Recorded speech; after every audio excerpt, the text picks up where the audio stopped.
Many times in the comments, I've been told, and you've probably seen, but that's a weak hadith, as if that somehow means that that is an inauthentic hadith that cannot be relied upon, that cannot be trusted.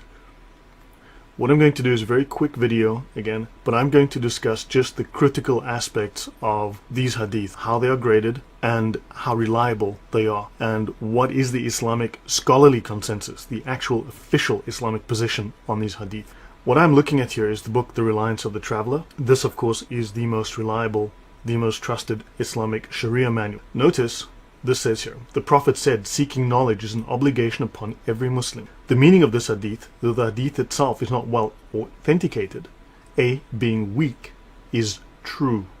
Now, as you know, hadith are graded. You have the Sahih, you have the Hasan, the strong, and then you have Da'if, and of course you've got the fourth grade, which is the known false hadith. False hadith are categorized, they are known, they are collected together, they are all identified. Da'if means weak. This is a weak hadith, Da'if, but it is used in the Sharia, and it is undoubtedly true. Now I'm going to get to the clincher later, but I want to show that this weak hadith are actually used in the Sharia, and they are relied upon, and they are regarded as true.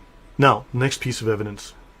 If you take a copy, and again I will link to these copies of The Reliance of the Traveler so you can read the Sharia manual for yourself. Search for the word hadith. See how often this word here appears. It is an enormous number of times. Now, in Book P, which is enormities, they discuss hadith forgeries as section P 9.4 and weak hadith, which is the da'if, and that's section P 9.5. This is P 9.4 right here, and this is from Ibn Kathir, who is possibly the most authentic, the most highly regarded tafsir author in Islam. As for detecting forged hadith, there are many signs that enable one to do so, such as internal evidence of forgery in wording or context, including poor grammar, corrupt meaning, the mention of incredible rewards for inconsiderable efforts or inconsistency with what is established in the Quran, and rigorously authenticated Sahih hadith.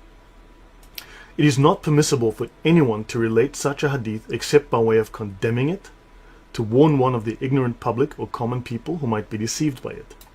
There are many types of individuals who forge hadiths, including those who corrupt convictions about basic tenets of Islamic faith, as well as devotees who believe they are doing good by making up hadith-like stories that encourage others to do good, avoid bad, or perform meritorious acts.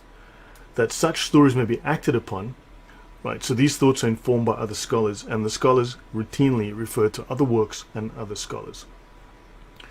Let's look at section P 9.5. Having discussed lies and forgeries, we must strictly distinguish them from the hadith category called not well authenticated, or da'if, literally meaning weak. So termed because of such factors as having a channel of transmission containing a narrator whose memory was poor, one who was unreliable, unidentified by name, or for other reasons. Such hadiths legally differ from forgeries in the permissibility of ascribing them to the Prophet, and in other ways discussed at W48 below. We must note that words like permissibility are legal terms in the Sharia. They have a specific meaning. These are legal texts, and these are effectively lawyers, and they are using legal terminology. These may not be utilized in the colloquial way that we would use them as normal speech. Section W48 does not exist in this manual. We will have to switch to the poorly scanned version of the Sharia, of this particular Sharia manual, which is the Umdat al-Salik. Let me move on and provide additional evidence before we move to the rock-solid piece that I want to show you. This is the scanned version of the original, and we can see this line here. The meaning of this hadith, though the hadith itself is not well authenticated, is true. Right? It is known as being a weak hadith, and you can see the original Arabic in this column on the right here. But let us go on and show you some more. Now we have a quick look in the index, and this says weak da'if hadiths defined in section O22, not considered lies. This is section P 9.5, and use of as legal evidence is covered in section W48. So weak hadith are specifically defined in the Sharia. Weak hadith are not considered lies as specifically mentioned in this index in the Sharia, and used as legal evidence as defined in section W48. So of course, let's go have a look at section W48. So now we turn to the rarely seen chapter W, or appendix W, of the Reliance of the Traveller. Note, a couple of pages are missing. This ends at 953 and we are beginning on page 955. So what we have here is section W48.3, and I want to read this. So understand, this again is coming from the most common, most authentic, most trusted hadith manual. After this, we will provide a lot more clarity as well. Thus, when the person who has related a hadith is an Islamic scholar of the first rank, it is not enough for a student or popular writer to find one chain of transmission for the hadith that is weak. There are a great many hadiths with several chains of transmission. An adequate scholarly treatment of how these affect a hadith's authenticity has been traditionally held to require a master, a hafiz, those like Bukhari, Muslim, Tahabi, Ibn Kathir or Suyuti, who have memorized at least 100,000 hadiths, their texts, chains of transmission, and significance, to undertake the comparative study of the hadith's various chains of transmission that cannot be accurately assessed without such knowledge. Today, when not one hadith master, hafiz, remains in the Muslim community, we do not accept the judgment of any would-be reclassifiers of hadith, no matter how large their popular following, unless it is corroborated by the work of previous hadith masters. That was from section W48.2 and now section W48.3. Another reason why weak cannot simply be equated with false is the fact that weak is an attribute of the hadith's chain of transmission, while false is an attribute of the hadith's text.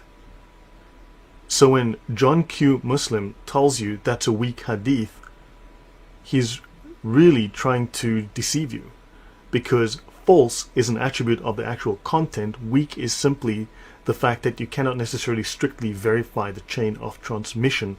It does not refer to the actual content, the actual text of the hadith. These are two different things, and the relationship between their respective reliabilities is a probabilistic expectation. Now, this is the official scholarly view. Let's have a look, my final reference from this book. Even if these hadiths are unauthenticated in their chains of transmission, since virtually all scholars have related them, the hadith's authenticity, which they accept, eliminates their need to verify the channels of transmission. And so it is too with the hadith of Mu'ad. The fact that all scholars have adduced it as evidence eliminates the needs for their checking its means of transmission. So John Q. Liar in the comments is ignorant or lying to you. If he knows this, he's lying to you.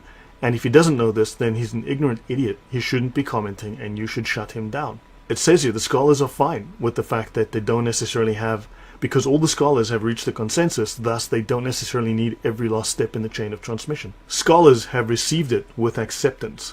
So if the scholars accept it, then fine.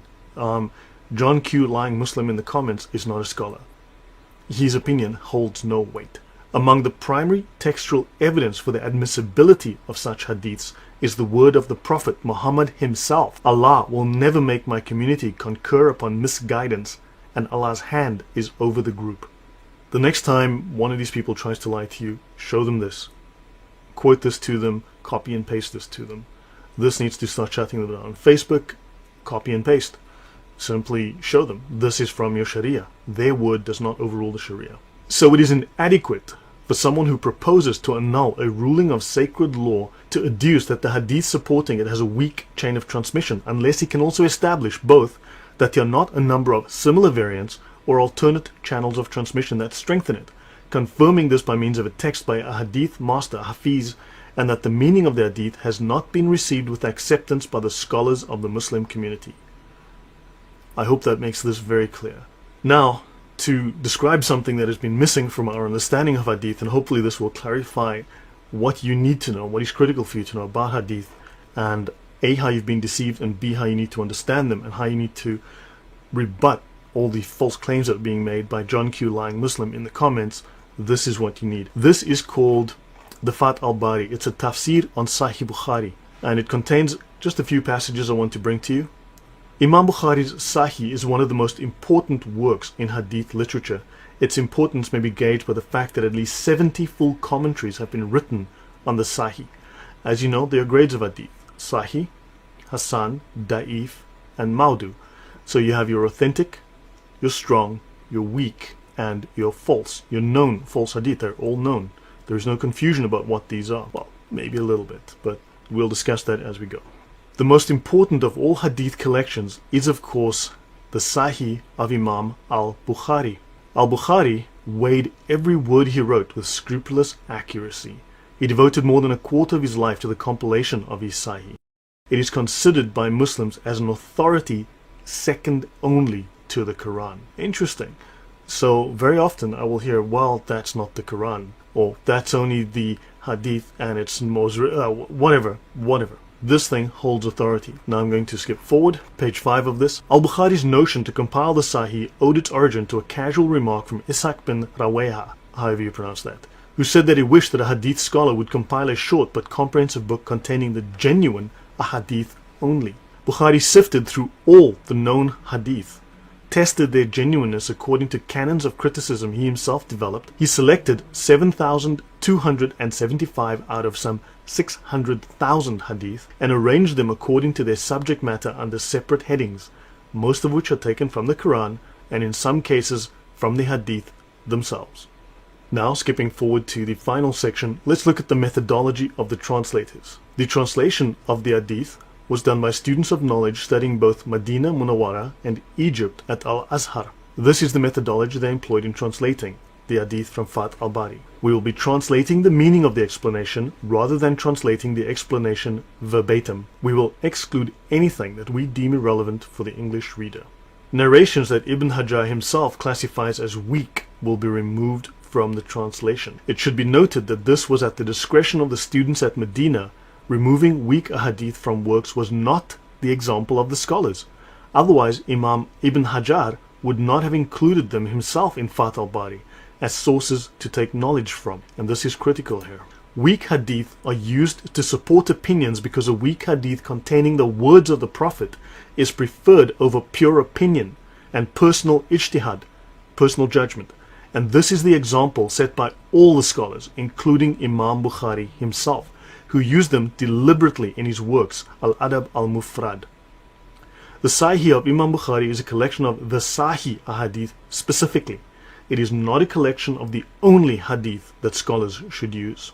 The scholars themselves state a Sahih hadith has about a 99 to 100% chance of being entirely accurate. A Hasan hadith has about an 85 to 99% chance of being entirely accurate. A Da'if hadith has about a 45 to 85% chance of being entirely accurate. And this is the widest band of accuracy. Even a fabricated hadith, that is the Maudu hadith, has a 0 to 45% chance of being accurate, since the grading it was given may have been wrong or the fabricator may have spoken the truth in this instance. So weak hadith should not be treated like fabricated hadith, because an 85% chance of being entirely accurate is a very high chance. If a person received 85% on his test scores, would he throw that out saying that isn't worth anything? Each hadith is treated individually. There is no such thing in Islam as banning an entire grade of ahadiths from being used. Even fabricated hadith are still studied, because one scholar may grade it fabricated, while another may grade it sahih. And there are many famous examples among the scholars of this occurring. So my final entries, and I will end off here. So they will rely on M. Muhsin Khan's translation of the actual hadith in Bukhari. Often I've seen quotes from people in comments saying, Muhsin Khan, his Quran can't be trusted because he wasn't a reliable translator. Well, okay, fine, sure, whatever. Any questions surrounding the explanation of the hadith will be presented to the scholars in Egypt and Saudi Arabia. So that would be Medina and Al-Azhar University. And that establishes their authenticity. Right, that's me. I hope this was helpful, and thank you.